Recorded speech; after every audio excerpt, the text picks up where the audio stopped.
segala apapun, entah itu iri, entah itu derajat, entah itu apapun juga, itu bisa merontokkan apa saja yang kamu miliki. Bahkan setinggi iman apapun, ketika sudah ada iri Iya. atau merasa diri, itu berakibat nafsu yang timbul. Nafsu itu kan bukan hanya sekedar nafsu pada wanita, nafsu Iya. pada ini. Nafsu itu kan bermacam-macam. Mm-mm. Timbul dari dorongan yang Tuh. negatif. Mm-mm. Hmm. Memang yang namanya keakuan itu racun ya, Mbak? Itu racun yang bisa mematikan iman. Iya. Keakuan itu apa? Masih mending sombong, aku punya ini dan Iya. itu. Itu kan bisa diketahui oleh orang lain, bisa Iya. diingatkan. Iya. Tapi kalau sudah di dalam diri keakuannya, siapa yang tahu? Kalau bukan orang itu sendiri yang Iya. memiliki keakuan. Iya. Akulah yang paling sakti, akulah yang paling beriman, akulah yang paling. Itulah awal runtuhnya keimanan seseorang. Iya. Bahkan walaupun sealim-alimnya orang tersebut, ketika sudah akunya timbul, jatuhlah ke bawah.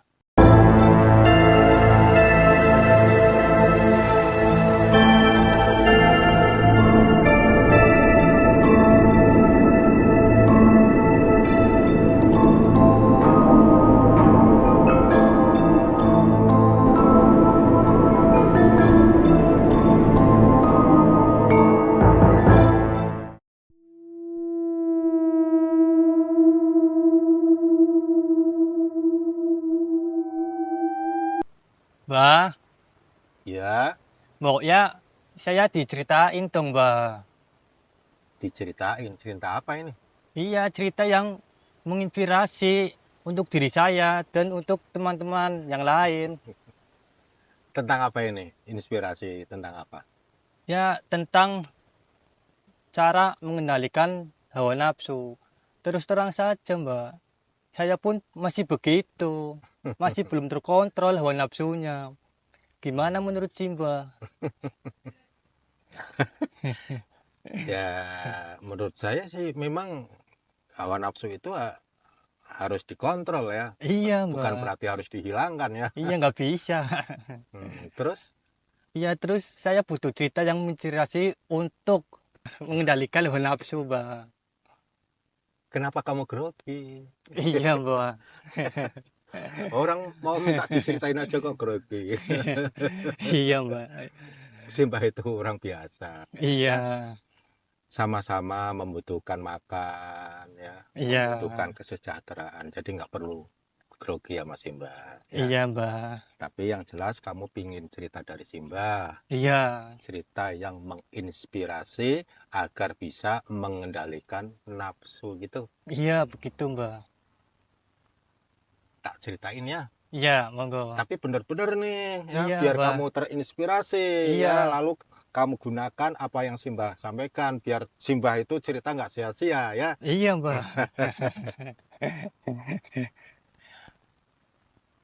Pada sebuah kampung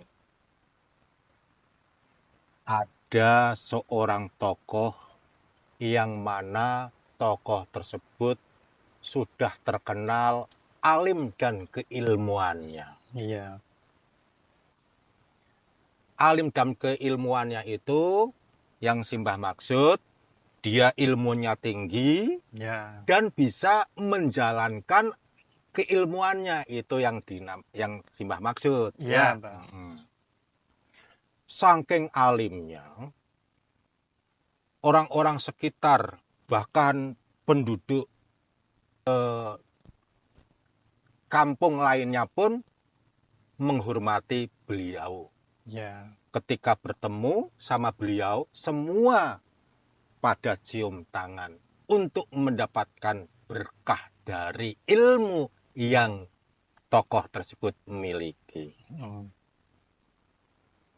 Setiap malam dia melakukan lelaku wiridan. iya, Siangnya buat puasa. Intinya orang tersebut walaupun sudah diakui kealimannya masih tetap saja melakukan meditasi atau kalau orang Islam itu iktikaf setiap malamnya. Ya. Nah, di sisi lain ada beberapa iblis yang sedang rapat membicarakan tentang tokoh tersebut. Iblis itu kan pasti ada rajanya, ya kan? Rajanya itu ngomong sama iblis-iblis lainnya. Wahai saudara-saudaraku, kita semua ini sudah ditakdirkan oleh Yang Maha Kuasa untuk memberi uji coba kepada manusia. Sampai di mana keimanannya manusia. Yang saya tanyakan kepada kalian semuanya, wahai iblis-iblis saudaraku, kenapa di antara kalian tidak bisa, bahkan sama sekali tidak bisa mengguncang keimanan itu orang tokoh yang ada di kampung itu? Terus salah satu iblis berdiri, wahai rajaku, terus terang saja, saya sudah berkali-kali menggoda. Dari beberapa titik pun selalu saya itu tidak mampu untuk menggodanya. Lah kok bisa begitu? Lalu kemudian satunya lagi berdiri, memberanikan untuk membantah iblis rajanya tadi. Wahai sang raja iblis, kami ini kan sudah tidak mampu untuk menggoda orang tersebut. Seharusnya yang lebih banyak pengetahuannya itu kan sang raja. Karena engkau adalah rajaku. Iblis tadi kan blak meja, biar kan gitu. Kalian ini tugasku itu beda, tahu nggak? Tugasku itu untuk memimpin kalian, untuk mengatur kalian. Di mana ada orang yang patut digoda, maka godalah. Terus satu lagi berdiri. Wahai sang raja iblis, saya ada usul begini. Bagaimana kalau saya akan menyamar menjadi manusia agar bisa menggoda orang tadi yang begitu alimnya, sulit untuk dirontohkan keimanannya. Dengan cara apa kamu akan setelah jadi manusia? Begini raja, saya akan merubah diri saya atau saya akan menyusup masuk ke dalam diri manusia lalu mempengaruhi manusia agar datang ke orang tersebut untuk berguru. Lalu caranya gimana? Ya caranya kan saya nanti akan jadi muridnya, lalu saya akan menggodanya ingin jadi guru, lalu mau saya sesatkan. Lalu si iblis-iblis lainnya tadi saling berpikir, oh iya ini ketemu cara. Akhirnya yaudah saya aja yang mau menggoda dia. Saya nanti akan menyusup masuk ke diri manusia, lalu akan menjadi muridnya. Akhirnya ditentukan si raja iblisnya, jangan berebut, saya yang berhak memutuskan, kata si raja iblisnya. Sudah, sekarang kamu sendiri yang tadi ngasih usulan untuk masuk ke manusia. Oke lah, saya siap. Keesokan harinya, lalu kemudian malam sehabis maghrib,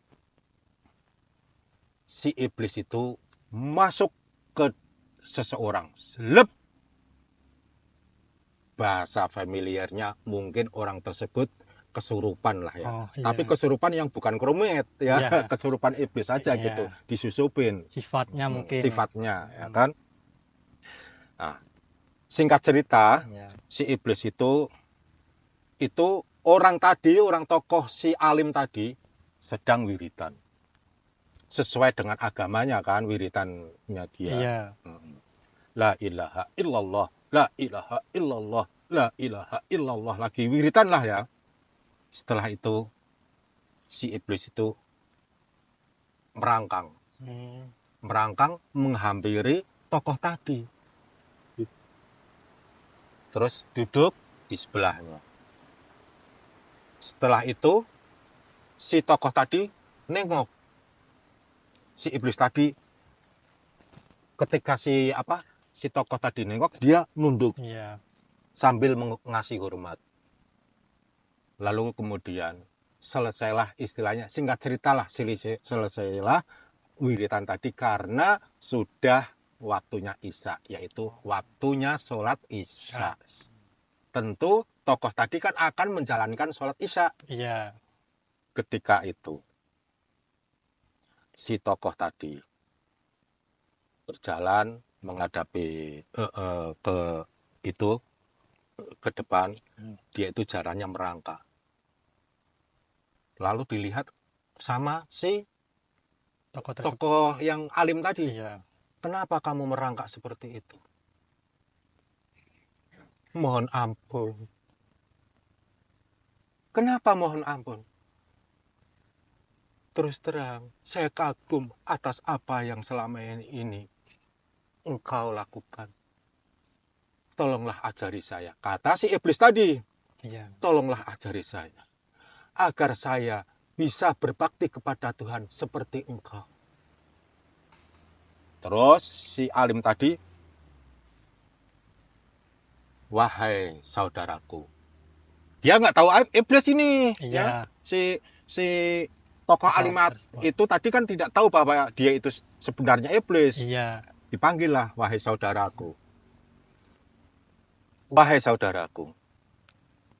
Jika engkau menghormati aku,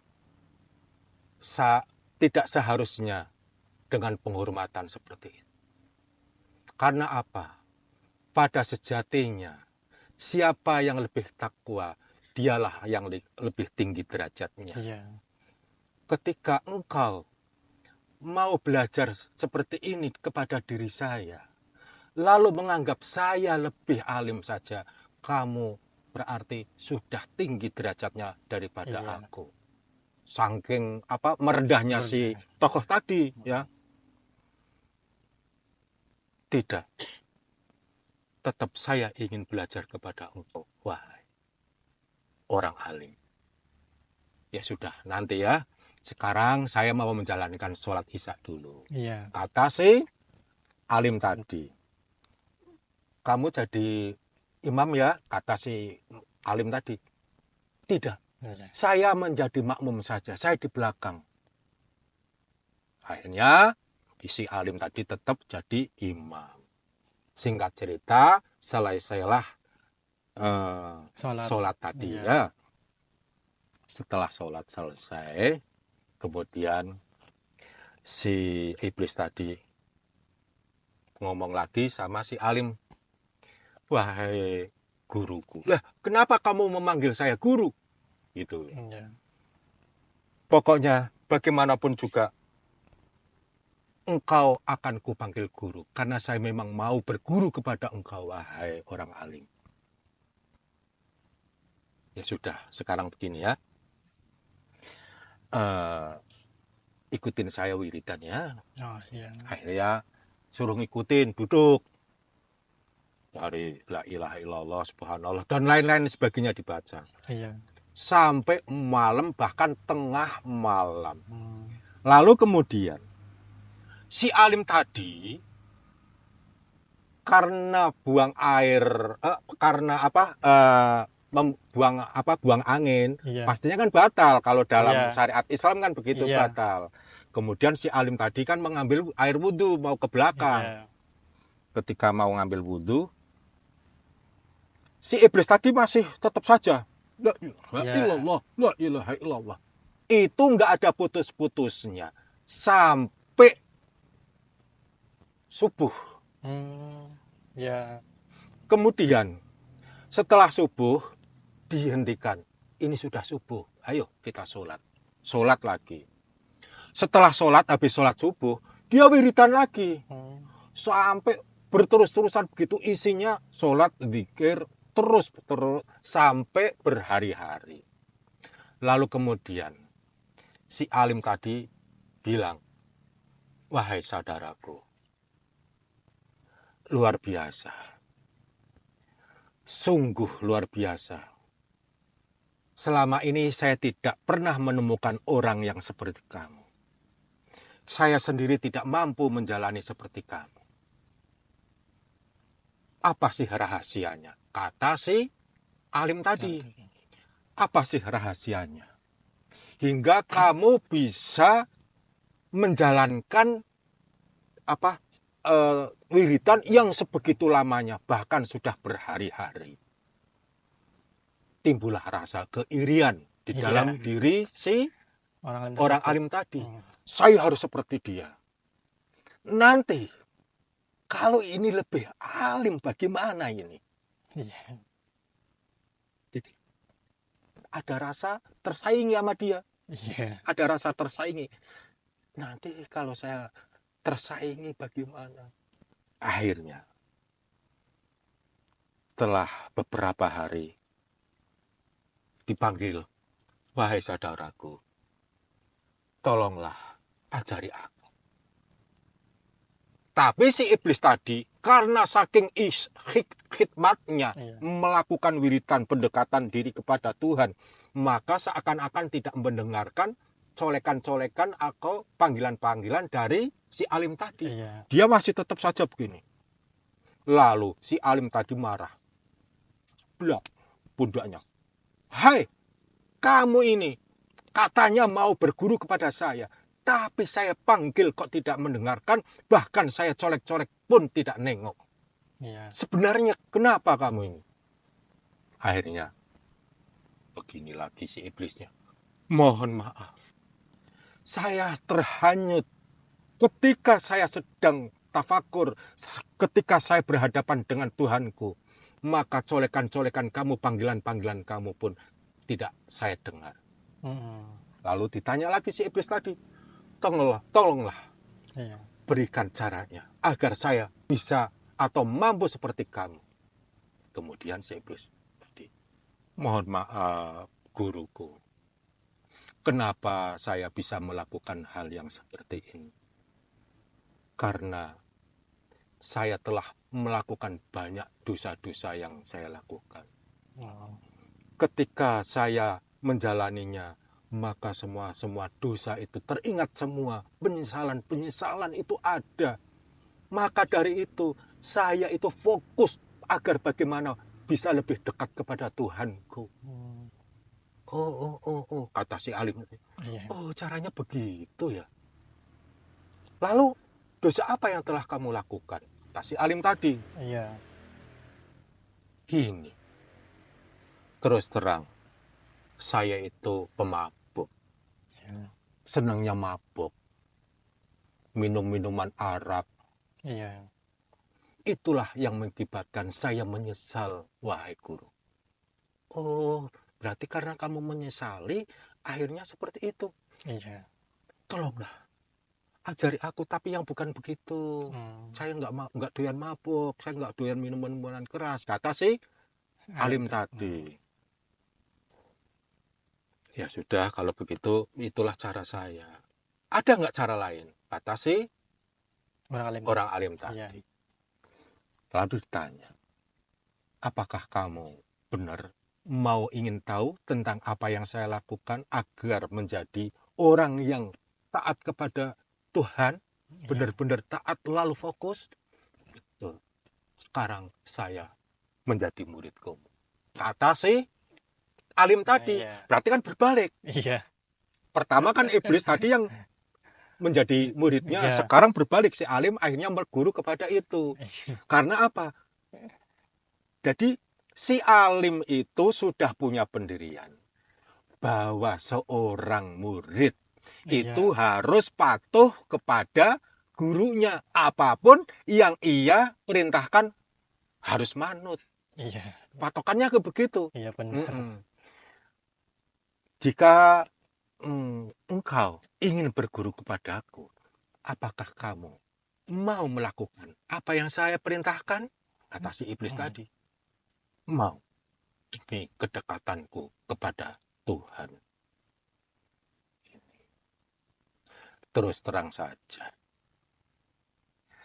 Waktu itu, saya suka mabuk-mabukan di warung sana. Gitu. Di ujung jalan sana, di tengahan sawah. Kalau kamu ingin seperti saya, ayo saya ajak. Karena di sana apa? Di sana itu mabuknya itu intinya jangan terlalu banyak-banyak. Enggak apa-apa. Yang penting kamu sudah mengakui dosa-dosa kamu. Sedikit aja enggak apa-apa. Agar kamu lebih mendekatkan diri kepada Tuhan. Katanya kamu kan ingin mendekatkan diri kepada Tuhan. Akhirnya ini kan sudah beberapa diplomasi lah ya. Intinya singkat cerita akhirnya si alim tadi terpencut atas rayuan iblis tadi. Karena apa? Karena keirian, iri, kesaingi dan lain sebagainya. Karena berarti kan itu nafsu kan ya, nafsu iri dan ya kan.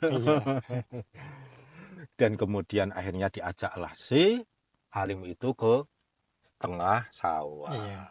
Lalu kemudian dikasih minuman, 1 sloki diminum. Karena si alim tadi tidak pernah minum minuman keras, walaupun segelas kecil kan ngeliang. Mabuk, keliang sambil keliang-keliangan. Dikasih lagi sampai akhirnya tidak sadarkan diri. Hilanglah akal yang normal.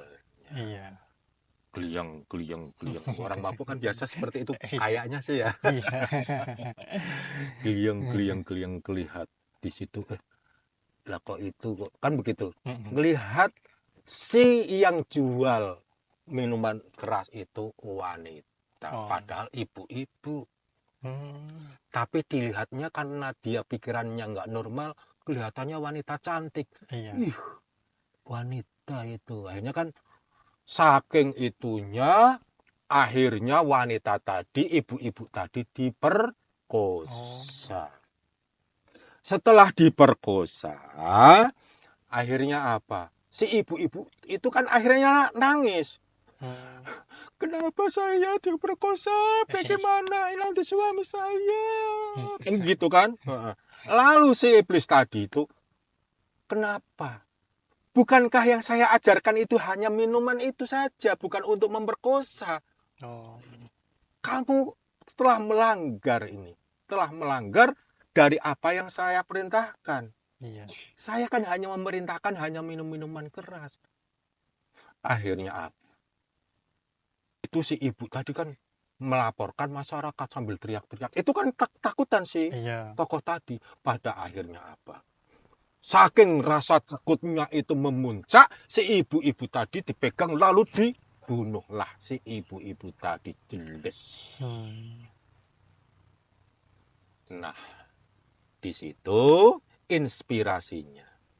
Segala apapun, entah itu iri, entah itu derajat, entah itu apapun juga, itu bisa merontokkan apa saja yang kamu miliki. Bahkan setinggi iman apapun ketika sudah ada iri atau merasa diri, merasa diri, itu berakibat nafsu yang timbul. Nafsu itu kan bukan hanya sekedar nafsu pada wanita, nafsu pada ini.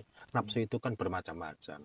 Timbul dari dorongan yang negatif. Kan begitu. Ya. Nafsu itu kan bermacam-macam, akhirnya emosi. Ya kan tadi kan kamu bilangnya mudah gampang. Maka dari itu janganlah merasa diri bahwa diri telah disakiti oleh orang. Nah itu keterangannya lebih panjang lagi ya. Intinya itu kisah yang Simbah berikan Mudah-mudahan bisa menginspirasi Mbak. kamu. Iya. Memang yang namanya keakuan itu racun ya, Mbak? Itu racun yang bisa mematikan iman. Iya. Keakuan itu apa? Masih mending sombong, aku punya ini dan Iya. itu. Itu kan bisa diketahui oleh orang lain, bisa Iya. diingatkan. Iya. Tapi kalau sudah di dalam diri keakuannya, siapa yang tahu? Kalau bukan orang itu sendiri yang Iya. memiliki keakuan. Iya. Akulah yang paling sakti. Akulah yang paling beriman. Akulah yang paling. Itulah awal runtuhnya keimanan seseorang. Bahkan walaupun sealim-alimnya orang tersebut, ketika sudah akunya timbul, jatuhlah ke bawah. Sudah nol. Oh, begitu, Mbak. Ini matur suwun, Mbak. Udah cerita. Kedepannya mungkin saya bisa menjadi lebih baik lagi.